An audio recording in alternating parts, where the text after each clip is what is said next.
Hi, it's me again with Corel Draw tips and tricks. Like I always say, you're not going to say you're ever going to draw this, but you might learn a tool or two, and we're going to make it a little better looking. And if you'll take a screenshot of that right there, that's what we need. So I'm going to take a rectangle, doesn't really matter what size, and I'm going to hit P, put it in the center of the page. I'm going to get my shape tool, I'm going to grab that and make that. Now I'm going to go up to Effects and Contour. I'm going to contour it 1 inch to the inside. That might be a little bit much. Let's make this thing a little bit bigger. And then I'm going to hit P to put it in the center of the page. But I've got to go and break my contour apart. Now I'm going to select this and Control D. And because it's in the center, it'll rotate to the center. Now, I want to see what this is, and I'm going to make it 10 inches. So it's 10 by 10. I'm going to take an ellipse, holding down the control button, and make it 10 by 10, and then hit P, and you can see it's right on the money. Now, it really should be 8 inches because I've got an inch there and an inch there, but we'll go ahead and measure it.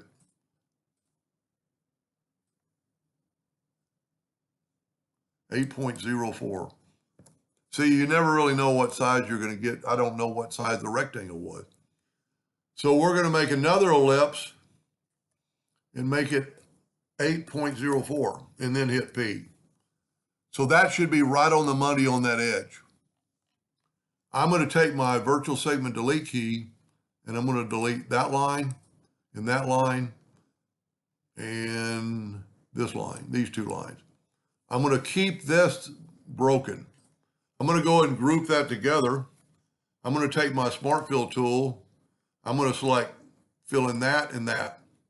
Now I'm going to shift select that and just move it out of the way for a second.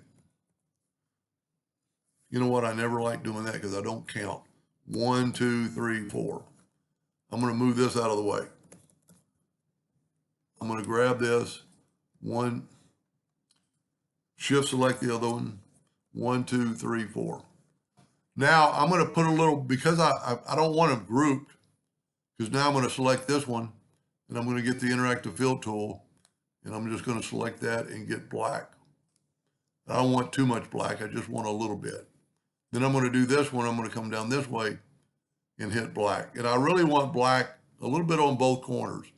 It's a little bit much, so I'm going to spread it out a little bit. Try to make this even, so I'll go a little bit more with make it a little darker. That's probably good enough. Control G to group it. Control D to duplicate it. Alternate C to have it rotate from the center of the page. I don't know why Corel does that sometime. And I'm going to rotate it 90 degrees. So there's my original one. Control D, 180 degrees, 180 degrees, Control D. Well, whenever you mess up, Corel is going to tell you. Control D, alternate C, 180 degrees, Control D. All right, here's what we can do differently. Now we can take this one and get the interactive fill tool, and we can change these two colors to like a dark blue. The shadow's not going to show up as much, but then we can select this one, interactive fill tool, and we're going to make it a red. That turquoise really shows off the shadow more than any other thing. Then we're going to take this one and get the interactive. So all I'm doing is copying the interactive fill tool around. And there you have it. That looks pretty cool. It's a little different looking graphic. Got a little over, under, mainly in the middle, and the other ones are on top. But anyway, hope that helped you a little bit someday, and thank you for watching.